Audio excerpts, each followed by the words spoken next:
This is the NVIDIA GTX 1060, the Asus ROG Strix GeForce GTX 1060 OC to be specific, and it's one of the top-end 1060 cards you can buy right now, and will set you back around £300 or $330, which is about 60 more than the cheapest 1060, but still about 100 less than the next model up, GTX 1070.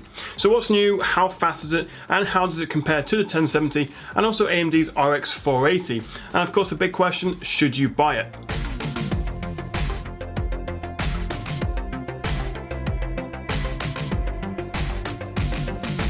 So as I'm sure you know, the 1060 is built on NVIDIA's latest Pascal architecture, which basically means it's faster, more power efficient, better optimized for virtual reality, and generally an all-round better card than the last gen Maxwell cards like the GTX 970 and 980. Now this Republic of Gamers Strix version of the 1060 from Asus is factory overclocked. The base and boost clock speeds are boosted by around 12% over the standard 1060, and the memory clock on the 6GB of GDDR5 VRAM is also about 2% higher. But thanks to the three 90mm fans on this monster air cooler, you can overclock it even further, but I'll talk about that a little bit later on.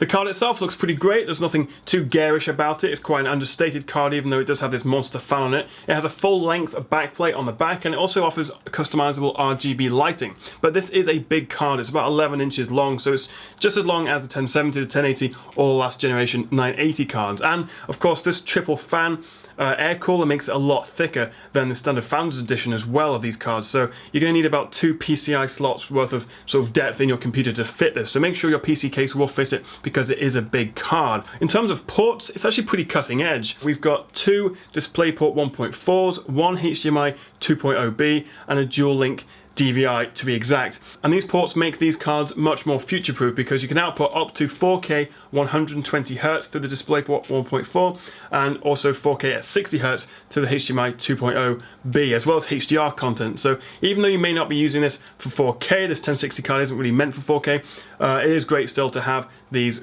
future-proof ports. The 1060 is powered by a single 8-pin connector which goes in here, and the maximum power usage I recorded from this was about 170 watts while playing GTA 5. Unlike the 1070 and 1080, this 1060, all 1060s don't support SLI, which is a bit of a shame, so you can't run two of these together.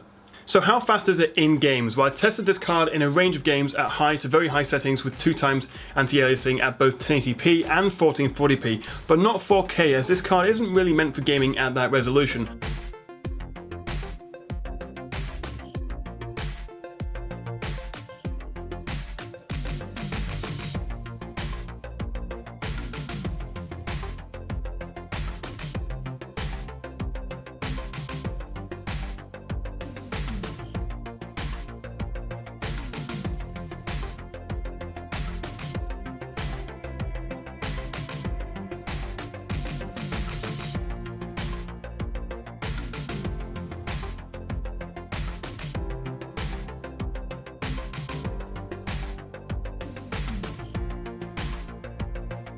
So as you can see from those games, even though this is a mid-range card, it still offers fantastic performance across the board, and it's perfect for gaming at 1080p. There's really very little point, if you do have a full HD monitor, to pay more for the 1070 or the 1080. At 1440p or Quad HD, the 1060 is still very impressive, but the gap widens between the 1070, with the higher end card achieving on average around 30% higher frame rates than the 1060. But if you are considering buying a 1060, you will no doubt be weighing up also AMD's RX 480 card, as well as the 1070 as possible alternatives. Well, it is worth remembering that this Asus Strix model is about £40 more than the RX 480 8GB model, but the 1060 is definitely faster overall by an average of about 20%, but it depends on the game, of course. However, if you compare the 1060 with a similarly high-end overclocked RX 480, the gap will be a lot smaller.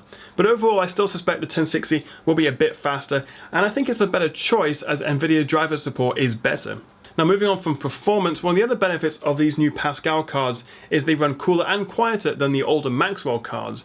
Under stress playing GTA 5, the 1060 ran at about 64 degrees Celsius, which is around 21% cooler actually than the Founders Edition 1060, which is pretty impressive and shows how the Asus Strix triple fan here is doing a really good job and reducing the temps by around 18 degrees or so, so that's pretty significant.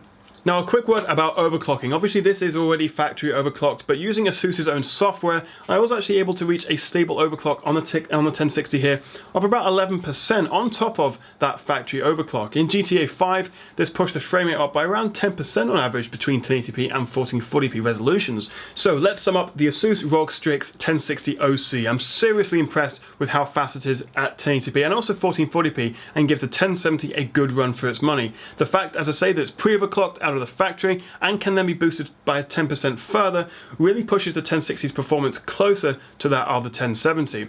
So it's a great card, it's fast, cool, quiet, and features the latest ports. But I think it's just a bit too expensive for what is essentially a mid-range card. I think rather than paying for this sort of super overclocked version of the 1060, which is very much, as I say, a mid-range card, I'd either go for a cheaper, more basic 1060 or pay a bit more and get that 1070, particularly if you game at 1440p or have a high refresh rate monitor. But if you do fancy buying one of these, you can find links in the description below. Thank you very much for watching, guys. Please do like, share, and subscribe if you enjoyed the video, and I'll see you next time right here on the Tech Chat.